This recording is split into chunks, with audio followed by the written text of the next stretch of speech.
Hi എല്ലാവരും എവിടെ വേഗം വരും. നമുക്കിന്നൊരു ചൂടുകാലത്ത് കുടിക്കാൻ പറ്റിയൊരു വെള്ളത്തിൻ്റെ റെസിപ്പി ആയിട്ട് വന്നു. അതിന് കുറച്ച് ചെമ്പരത്തിൻ്റെ പൂവ് വേണം, പിന്നെ കുറച്ച് കസ്കസ് വേണം കേട്ടോ. അത് ഞാൻ കുറച്ച് നേരത്തെ പുതിരാൻ വേണ്ടി വെച്ചാണ്.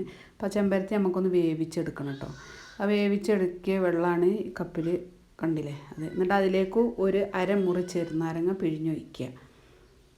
പിഴിഞ്ഞൊഴിച്ചിട്ട് പിന്നെ ഞാൻ കുറച്ച് ആവശ്യത്തിനുള്ള പഞ്ചസാരയും ഒരു 2 ഏലക്കായും കൂടി ഒരു മിക്സിയിലിട്ടിട്ടൊന്ന് പൊടിച്ചെടുത്തിട്ടുണ്ട്. ഏലക്കേൻ്റെ പൊടിയും കൂടി പഞ്ചസാര ഒന്ന് അലിയാൻ വേണ്ടിയിട്ട് ഞാൻ പൊടിച്ചെടുത്തിട്ടോ. എന്നിട്ട് അതും കൂടി ഈ ഇട്ടിട്ട് ഒന്ന് നന്നായിട്ട് മിക്സ് ചെയ്തെടുക്കുക കേട്ടോ. പഞ്ചസാരയൊക്കെ ഒന്ന് ഇളക്കിയിട്ട് ഒന്ന് നന്നായിട്ട് മിക്സ് ചെയ്തിട്ടെടുക്കുക.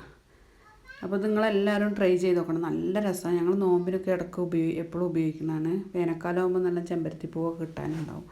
അപ്പോൾ നല്ല ശരീരത്തിന് നല്ലതാണ്. കസ്കസും ചെറുനാരങ്ങയൊക്കെ നല്ല സാധനമാണല്ലോ. അപ്പോൾ അത് നമുക്കൊരു ഗ്ലാസ്സിലേക്ക് ഒഴിക്കാം കേട്ടോ. അരിച്ചൊഴിച്ചാൽ മതി, അപ്പോൾ ആ ചെറുനാരങ്ങൻ്റെ കുരു പെടൂല.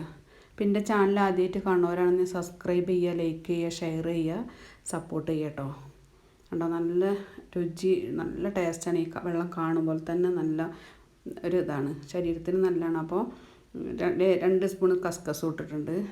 അപ്പോൾ കണ്ടോ, ഇത് കുടിക്കാൻ നല്ലതാണ്. ചെറുനാരങ്ങയും കസ്കസും ചെമ്പരത്തിയൊക്കെ നമുക്ക് ശരീരത്തിന് നല്ല സാധനമാണല്ലോ. അപ്പോൾ ഇന്നത്തെ വീഡിയോ ഇത്രയൊക്കെ ഉള്ളൂ. പുതിയൊരു വീഡിയോ ആയിട്ട് ഇനി വേണം. അതുവരേക്കും എല്ലാവർക്കും ബൈ കേട്ടോ. എല്ലാവരും സപ്പോർട്ട് ചെയ്യണേ, മറക്കരുത്.